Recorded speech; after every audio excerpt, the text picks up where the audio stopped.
Hi hello నమస్తే friends, welcome to my channel cooking with Keerthi. ఈరోజు మన ఛానల్లో గోరుచిక్కుడు మసాలా కర్రీని ఎలా ప్రిపేర్ చేసుకోవాలో చూపిస్తాను. చాలామంది గోరుచిక్కుడు కర్రీని ఇష్టపడరు కదండి, బట్ ఒక్కసారి ఈ ప్రాసెస్లో చేసి చూడండి, చాలా ఇష్టంగా తింటారు. ఇందులోనే హెల్త్ బెనిఫిట్స్ కూడా ఉంటాయి కాబట్టి స్కిప్ చేయకుండా తీసుకోండి. ఇక ప్రాసెస్ చూస్తే స్టవ్ ఆన్ చేసి ప్యాన్ పెట్టి ఆయిల్ని యాడ్ చేయండి. ఆయిల్ హీట్ అయిన తర్వాత 3 మీడియం సైజ్ ఆనియన్స్ని ముక్కలుగా కట్ చేసి యాడ్ చేయండి. 4 పచ్చిమిర్చి చీలికల్ని యాడ్ చేయండి. ఆనియన్స్ ఇలా వేగిన తర్వాత 2 మీడియం సైజ్ టమాటాలని ముక్కలుగా కట్ చేసి యాడ్ చేయండి. టమాటాలు ఇలా మగ్గిన తర్వాత 1/2 కిలో ముక్కలుగా కట్ చేసుకున్న గోరుచిక్కుళ్ళని యాడ్ చేయండి. వీటిని ఆయిల్లో 5 మినిట్స్ వేయించుకోండి. ఇప్పుడు 4-5 వంకాయ ముక్కల్ని యాడ్ చేయండి.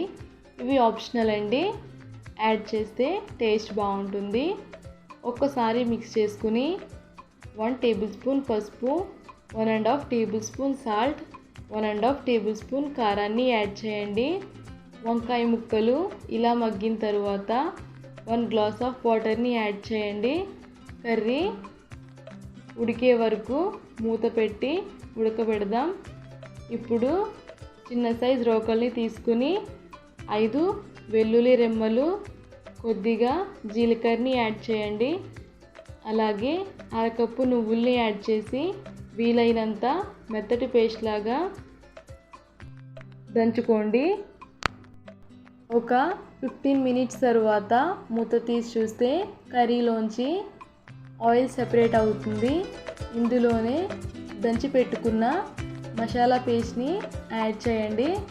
అలాగే మరొక 1/2 గ్లాస్ ఆఫ్ వాటర్ని యాడ్ చేసి ఆయిల్ సెపరేట్ అయ్యే వరకు మూత పెట్టి మగ్గనిద్దాం.